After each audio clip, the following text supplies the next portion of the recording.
Bismillahirrahmanirrahim. Qala musannifu rahimahullahu ta'ala wa nafa'na bihi bil ulumi fid dharain amin. Wakila, dan dikatakan tafsiru qoulihi, dari tafsirnya firman Allah Subhanahu wa taala, yasumunakum soal adabi, menimpakan kepada kalian adab yang buruk, ma ba'dahu, itu apa-apa setelahnya. Wa huwa qauluhu ta'ala, dan itu adalah firman Allah Subhanahu wa taala, yudabbihuna abna'akum, mereka menyembelih anak-anak kalian. Fa huwa madhkurun ala wajhil badali, dan maka ayat tersebut disebutkan sebagai badal min qoulihi, dari firman Allah Subhanahu wa taala, yasumunakum su'al adzab. Wa yastahi itu terangannya lafal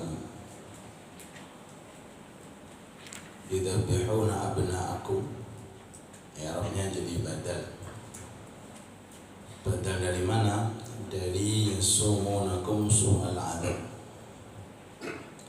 Maknanya yasumunakum su'al adab, mereka Fir'aun beserta bala tentaranya memberikan atau mengicipi kepada kalian apa? Siksa yang pedih, azab yang pedih. Apa itu bentuknya? Diterangkan yudabbihuna abna'akum, yaitu menyembelih anak-anak kalian. Berarti lafal yudabbihuna abna'akum Arabnya jadi apa? Jadi badal.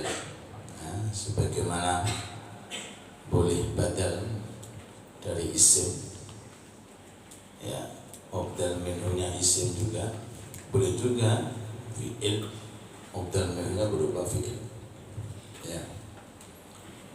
Idza ubdila ismun min ismin aw fi'lun min fi'lin tabi'ahu bi jami'i arabihi. Mustamir. Wa yastahyuna nisa'akum, dan mereka membiarkan hidup perempuan-perempuan kalian. Yatrukunahunna ahya'a, mereka meninggalkan perempuan-perempuan kalian dalam keadaan hidup. Wadzalika, dan demikian itu, anna fir'auna, bahwasanya Fir'aun, ra'a fi manamihi, melihat di dalam mimpinya, ka'anna naron, seakan-akan api, akbalat min Baitul Maqdis, seakan-akan api datang dari Baitul Maqdis. Wa ahatat bi Misra, dan api tersebut mengelilingi Mesir. Wa ahraqat kulla qibtiyyin fiha, dan api tersebut membakar setiap bangsa Kipti di Mesir. Walam yata'arrad li Bani Israil, dan api tersebut tidak mendatangi terhadap Bani Israil. Fahala dzalika, maka demikian itu membuat takut Fir'aun, wasa'ala kuhnata al-kahnata, Kahana itu jamaknya kahin, jamaknya kahanatun, fa'ilun fa'alah, beberapa tukang apa? Dan Fir'aun meminta terhadap beberapa peramal an-ru'yahu, dari mimpinya. Faqalu, maka peramal-peramal tersebut mengatakan, yuladu waladun, akan dilahirkan satu anak, fi Bani Israil, dari kalangan Bani Israil, gulamun, anak laki-laki, yakunu ala yadihi halakuka, yang kehancuranmu ada di tangannya. Wajawalu malakika, dan musnahnya kerajaanmu di tangannya.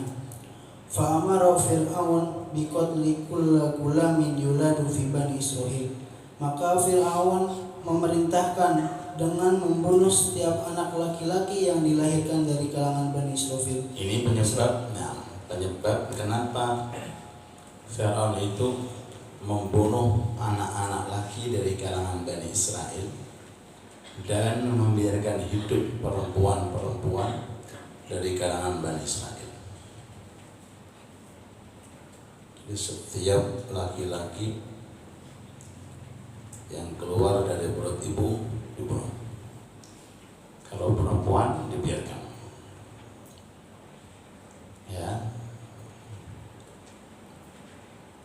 itu diterangkan dia mimpi. Dalam mimpinya itu dia melihat api datang ke Mesir. Lalu setiap Kipti itu golongannya itu mati. Cuma api tersebut gak mau mengenai Bani Israel. Akhirnya mimpi ini didatangkan atau Fir'aun datang kepada juru peramal. Lalu si peramal mengatakan ini akan lahir sosok anak laki-laki dari kalangan Bani Israel. Anak itu yang membuat kerajaanmu akan runtuh. Akhirnya tanpa pikir panjang Fir'aun membunuh setiap anak laki-laki yang keluar dari kalangan Bani Israel. Terus kenapa Harun nggak mengalami pembunuhan? Padahal Nabi Harun juga laki-laki. Ada keterangan saat itu dikasih saran Fir'aun, jangan kau bunuh semuanya, habis rakyatmu. Kalau kau bunuh semuanya, perempuan tok nanti nih di daerah ini. Terus gimana caranya? Dikasih jeda. Setahun pembunuhan, setahun dibiarkan. Setahun pembunuhan, setahun dibiarkan. Pas tahun tidak ada pembunuhan, lahirlah Nabi Harun. Sehingga Nabi Harun tidak mengalami namanya pemeriksaan ketika keluar dari perut ibunya. Pas giliran Nabi Musa pas tahun pembunuhan. Subhanallah. Itu menurut keterangan sebagian ulama seperti itu. Nah, kan mungkin ada yang tanya, kenapa kok kejadian hanya di kalangan Nabi Musa, kok tidak di Nabi Harun, padahal sama-sama saudaranya? Jawabannya di tahun Nabi Harun lahir itu tidak ada pembunuhan. Pas di tahun di mana Nabi Musa itu lahir, di situ ada pembunuhan. Apa firman Allah Ta'ala? Ikdi fihi fil yammi, ikdi fihi fil yammi,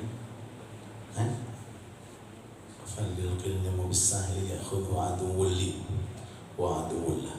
Lemparkan bayimu ke laut, nanti yang ambil musuhnya. Ya'khudhu aduwwun li wa aduwwun lah. Musuhku dan musuhnya Musa.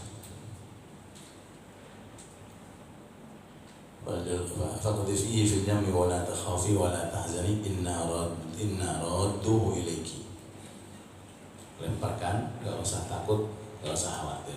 Bayi di atas ombak.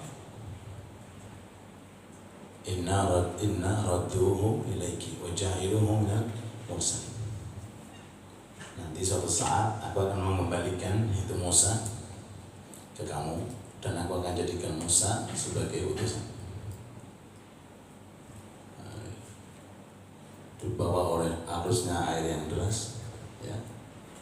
Akhirnya subhanallah, ini Musa kecil masuk ke area kerajaan. Akhirnya diambil sama istrinya Fir'aun. Datang orang bunuh. Nah, bunuh ini rezeki nih. Kamu udah punya anak. Kalau udah punya anak,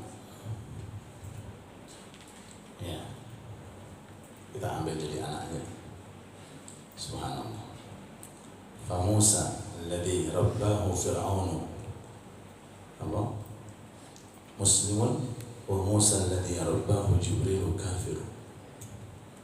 Musa yang mendidik Fir'aun muslim, Nabi Musa. Sedangkan Musa yang mendidik Fir'aun Jibril kafir. Siapa? Musa Samiri. Jadi ada Musa di situ namanya Musa Samiri. Musa Samiri itu anak zina.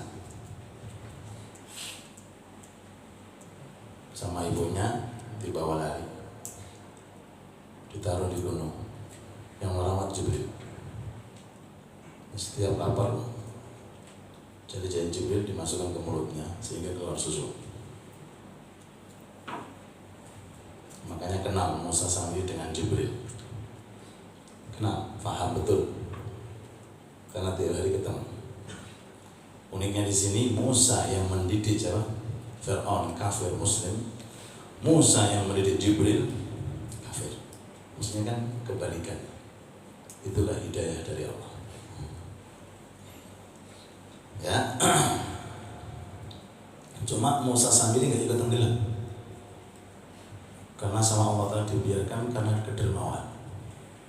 Jadi dermawannya luar biasa Musa Samiri kafir itu, sehingga baru yang dermawan tidak ditenggelamkan di dalam lautan, diiman sama Allah. Nah, karena sifat apa? Sakhau, sifat suka memberi kepada orang. Itu sifatnya Musa Samiri, sehingga gak ditenggelamkan di lautan merah, diselamatkan sama Allah. Cuma namanya kafir ya, akhirnya membuat Tuhan berupa apa itu? Anak sapi. Ketika Nabi Musa itu sedang diperintah oleh Allah Ta'ala untuk khulwah 40 lailah, 40 hari, Musa Samiri mulai berupaya untuk mengkafirkan orang-orang muslim dari kalangan Bani Israel. Gimana? Minjam mas-masnya mereka, minjam. Dengan tujuan aku akan mendatangkan Tuhan. Dibikin patung berupa emas, kayak pedet anak sapi. Kemudian mengambil bekas kudanya malaikat Jibril ketika malaikat Jibril turun untuk apa? Menggoda kudanya Fir'aun.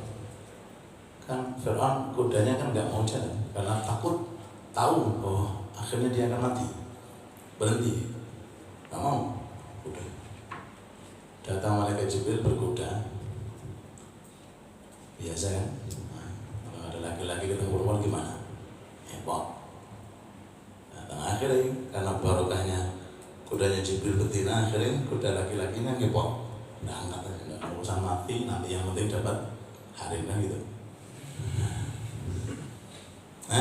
Nah, Musa Samiri tahu dia karena dari kecil dirawat oleh Jibril. Akhirnya diambil bekas telapak kakinya kuda, diambil, dimasukkan tadi mas-mas yang dibikin berupa apa?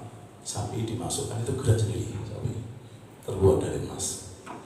Akhirnya kalau Musa Samiri, ini loh Tuhanmu, ditinggal sama Musa. Musa sendirian sana tuh, Tuhannya di sini. Banyak yang keluar dari Islam. Nabi Musa datang mendatangi Nabi Harun, sampai Nabi Harun di fa'akhadha yajurruhu fa'akhadha lihyata akhihi. Nah, ini khuffa yajurruhu, dipegang dan ditarik. Fa'akhadha